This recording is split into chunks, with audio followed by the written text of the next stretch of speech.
ஏழை குடிசை வீடு. வீரன் தந்தை 40 வயது. மெலிந்த தன் மகள் மல்லிகா 7 வயது.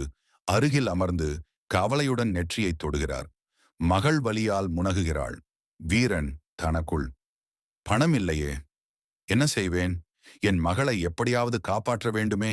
குடிசைக்கு வெளியே அதிகாலை. வீரன் தன் கூர்மையான கோடரியை தோளில் மாட்டுகிறார். அவரது முகத்தில் சோகமும் உறுதியும் கலந்திருக்கிறது. வீரன் தனக்குள், இந்த காட்டில் பெரிய மரத்தை வெட்டி விற்றால்தான் மருத்துவமனைக்கு பணம் கிடைக்கும், வேறு வழியில்லை. அடர்ந்த காடு, பழமையான பெரிய வேங்கை மரம், மகிமை நிறைந்த தோற்றம். வீரன் மரத்தின் அடியில் வந்து நிற்கிறார்.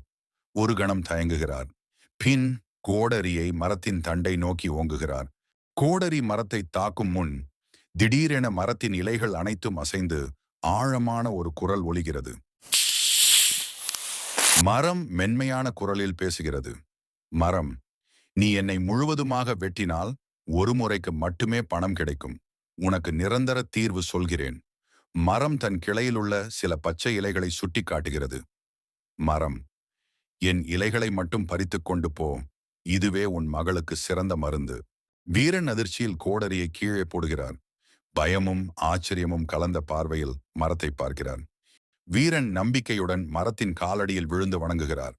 மரம் அனுமதித்த சில இலைகளை மட்டும் கவனமாக பறித்து தன் துணியில் மூட்டையாக கட்டிக்கொள்கிறார்.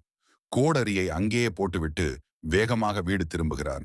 3 நாட்களுக்கு வேங்கை மரத்தின் அடியில் வீரன் மகள் மல்லிகாவுடன் வந்து மரத்தை வணங்குகிறார். மகளின் உயிரை காத்ததற்கு நன்றி சொல்கிறார். மல்லிகா, நன்றி மரம் தாத்தா. வீரன் அன்றிலிருந்து மரங்களை வெட்டுவதை தவிர்த்து அந்த வனத்தை பாதுகாக்கும் ஒரு காவலனாக மாறுகிறார்.